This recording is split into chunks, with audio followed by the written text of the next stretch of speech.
అమ్మ నేనున్న నీ బుగ్గ ఎంత లేతగా ఉన్నదే మొగ్గ.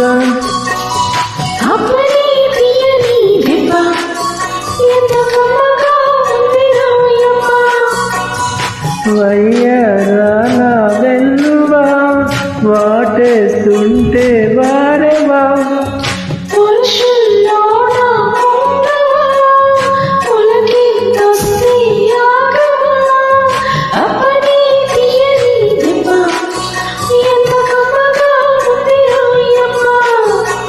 అమ్మ నేనున్న నీ బుగ్గ ఎంత లేతగా ఉన్నదే మొగ్గ.